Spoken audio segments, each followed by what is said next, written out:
Hi friends, right now मैं Pangong lake Leh Ladakh में 15,000 feet की ऊंचाई है और बहुत तेज़ ठंड है यहाँ पे। थोड़ा मैं सूर्य जगह बात करने के लिए अब चूँकि लगभग आपके पास 70-75 दिन रह गए एग्ज़ाम के लिए, तो अब एक सवाल आता है कि पढ़ते समय टाइम टेबल कौन सा बनाए। क्या आपको ये पता है कि टाइम टेबल भी लगातार चेंज होता है?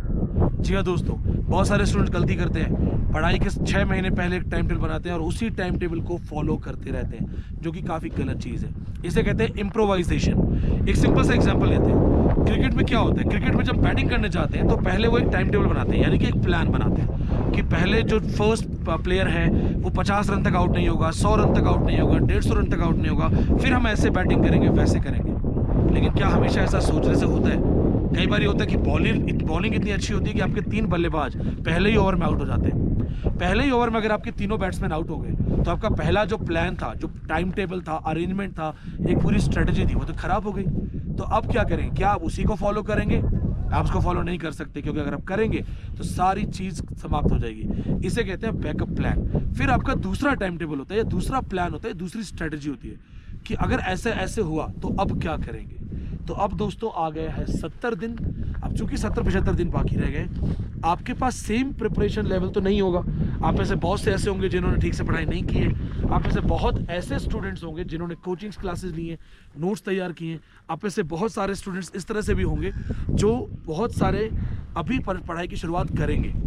तो क्या सेम टाइम टेबल पे हम काम कर सकते हैं? जिन लोगों ने 6 महीने पहले टाइम टेबल बनाया था, क्या वही टाइम टेबल अभी भी चलेगा? नहीं। तो अब आपको क्या करना है, सबसे पहले एक पेन पेपर लीजिए और अपने यूनिट्स के अकॉर्डिंग अपना लेवल चेक कीजिए। ये चेक करिए कि आपने कौन कौन सी यूनिट्स को प्रॉपरली कर लिया है, कौन कौन सी यूनिट्स को प्रॉपरली करना बाकी है, आपके कितने नोट्स बन चुके हैं, कौन कौन सी यूनिट्स में आपको एक्चुअली एक्स्ट्रा नोट्स की ज़रूरत है, कौन कौन सा मटेरियल आपके पास नहीं है और कौन से नोट्स आपको दोबारा रीचेक करने हैं। ये करने के साथ अब एक नया टाइम टेबल बनाइए, अपने पढ़ने के समय बढ़ाओ, साथ में कुछ जैसे एक्स्ट्रा घंटे बढ़ाने के साथ साथ आपको ये देखना है कि कौन कौन सी यूनिट्स आपने एकदम टच नहीं की है। नॉर्मली ये होता है कि टफ यूनिट्स को हम लास्ट में छोड़ देते हैं। हम सोचते हैं हाँ ये लास्ट में देखेंगे, हाँ ये लास्ट में देखेंगे। उनको अभी उठा लो, उनको अभी उठाओ, उन पे काम करो। अब चूंकि समय कम रह गया है, तो जो टेक्स्ट बुक्स हैं उनको ढूंढना, पढ़ना और उनमें से नोट्स बनाने के बजाय हो सके तो बने बनाए नोट्स, या हो सके तो मार्केट में अगर बुक्स मिल जाए तो, या क्रक्स मटेरियल जो है यानी कि सिलेक्टेड मटेरियल, उसको लेके पढ़ो।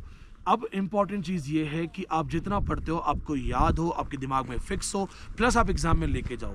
याद रखना, पढ़ने के लिए आप 10,000 चीज़ें पढ़ सकते हो, लेकिन अगर आपको एग्जाम में 100 चीज़ें भी ठीक से याद नहीं आई तो आपका कोई फ़ायदा नहीं होगा, आपको कुछ याद नहीं होगा। मैं ऐसे बहुत सारे टॉपर्स से मिलता हूँ, ब्रिलियंट स्टूडेंट से मिलता हूँ जो कहते हैं सर हमने रिवीजन पे बहुत काम किया था, हमें क्वेश्चंस देखते ही आंसर आ रहे थे, हमें चीज़ें याद थी। और मैं ऐसे भी लोगों से मिलता हूँ जो कहते हैं सर हमें इन डेप्थ पढ़ने की आदत है, हमें लिख लिख के पढ़ने की आदत है, हमें रट्टा मारना नहीं आता, हमसे याद नहीं होता। और उन बच्चों को बहुत प्रॉब्लम होती है एग्जाम में जब डेट ओरिएंटेड क्वेश्चन आ जाते हैं या इस तरह के क्वेश्चन आते हैं जहाँ मेमोरी की रिक्वायरमेंट है। अभी मैंने लद्दाख सेट दिया था। आप जानते हैं लद्दाख सेट के पेपर 1 में क्या क्वेश्चन आया था? उन्होंने 4 कमीशन दिए थे, कोठारी कमीशन, राधाकृष्ण कमीशन, 2 और कमीशन थे, और उन्होंने टाइमिंग पूछी थी। ये सारे कमीशन मुझे बहुत अच्छे से आते हैं, लेकिन मुझे टाइमिंग याद नहीं थी। मेरा क्वेश्चन आते हुए भी मुझे गलत हो गया। इस तरह की बहुत सारी चीज़ें आपके साथ भी हो सकती हैं। मैं आज 10 बार नेट क्वालिफाइड हूँ। मैंने मल्टीपल टाइप के क्वेश्चन प्रिपेयर किए हैं। MSQs कैसे होते हैं, मैच द फॉलोइंग्स कैसे होते हैं। आपको ये मानना पड़ेगा कि आपके नेट एग्जाम के अंदर 70% मेमोरी गेम चलेगा ही चलेगा। आपकी मेमोरी पे काम करने के लिए ये 70 दिन आपको अपने टाइम टेबल को सुधारना पड़ेगा। कौन सी यूनिट्स रटने वाली हैं उनको आगे करो, कौन सी यूनिट्स में पेपर वर्क ज़्यादा है, नोट्स वाला वर्क ज़्यादा है, उनको नंबर 2 पे करो। और अब इस तरह से काम करो कि every day you have to prepare for exam. Revision strategy डालो। अभी इन 70 दिन के अंदर आपको रिविजन स्ट्रेटजी डालनी है। आपने क्या पढ़ा वो बड़ी बात नहीं है, बड़ी बात यह है कि क्या आपको वो रिटेन हुआ, क्या आपको वो समझ में आया, क्या आपको पता है कि अगर उसमें घुमा फिरा के क्वेश्चन पूछे जाए तो आप आंसर कर पाओगे या नहीं। ये सारी चीज़ें बहुत इंपॉर्टेंट है, इन पे काम करो। इन सारी चीज़ों के साथ साथ दोस्तों एक चीज़ मैं आपको और बोलना चाहूँगा।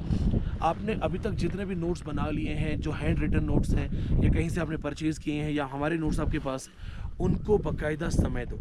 कोचिंग क्लासेस या कोई भी टीचर जब आपको नोट्स प्रोवाइड करते हैं तो वो उनका अपना एक्सपीरियंस का निचोड़ होता है। मेरे जो नोट्स जाते हैं बच्चों के पास, जो 15 बुकलेट हैं, वो मेरे 10 नेट, 17 सेट, अगर लद्दाख सेट क्वालिफाई हो तो 18 सेट, उसका निचोड़ होता है, एसेंस होता है।